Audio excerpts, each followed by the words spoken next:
KTN.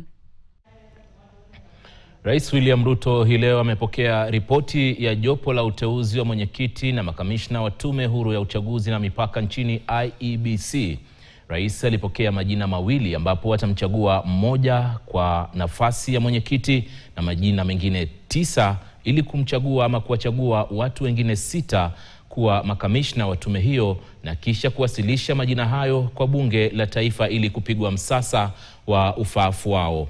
Mwanahabari Jeff Kirui anaarifu zaidi. Safari ya kuundwa upya kwa tume huru ya uchaguzi IEBC inaelekea kileleni baada ya jopo la uteuzi kuwasilisha ripoti ya majina ya wawaniaji ambao walifaulu kwa Rais William Ruto. Kwenye ripoti hiyo, rais amepokea majina mawili kwa nafasi ya mwenyekiti ambapo atamchagua mmoja na pia kuchagua 6 kutoka orodha ya watu 9 kwa nafasi ya makamishna wa tume hii. Majina hayo yatawasilishwa kwa spika wa bunge la taifa ili kutoa fursa kwa kamati kuhusu sheria kuwapiga msasa ili kutathmini ufaafu wao kwa nafasi hizo. Iwapo bunge litafutilia mbali yeyote, basi rais atatakiwa kisheria kuzingatia yule anayefuata kwenye orodha zima la waliofaulu. Kwa jumla, jopo la uteuzi liliwaorodhesha wawaniaji 11 kwa nafasi ya mwenyekiti na wawaniaji 111 kwa nafasi ya wanachama.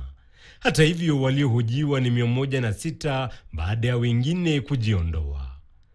Tume mpya ya IEBC inatarajiwa kuanza majukumu yake rasmi kabla ya mwisho wa mwezi, na miongoni mwa shughuli zinazowasubiri ni kuongoza shughuli ya chaguzi ndogo katika maeneo bunge 6 yaliyo wazi, useneta wa Baringo kufuatia kifo cha William Cheptumo, na zaidi ya wadi 10 ambazo zimewachwa wazi kufuatia vifo vya wawakilishi wao. Aidha, tume hiyo itakabiliwa na kibarua kutoa mwongozo na uamuzi kuhusu shughuli ya kutathmini mipaka. Kwa mujibu wa katiba, shughuli hiyo inapaswa kutekelezwa kati ya miaka 8 na miaka 12. Makataa ya kukamilika kwa shughuli hiyo ilipaswa kuwa tarehe 7 mwezi Februari mwaka uliopita. Zoezi hilo lilifanyika mwisho mwaka 2012 ambalo liliarifu maeneo bunge 290 ilivyoorodheshwa kwenye katiba. Vilevile, tume mpya ya IEBC inatarajiwa kuanzisha rasmi zoezi la kuwasajili wapiga kura ambalo lilisita tangu kabla ya uchaguzi mkuu wa mwaka 2022.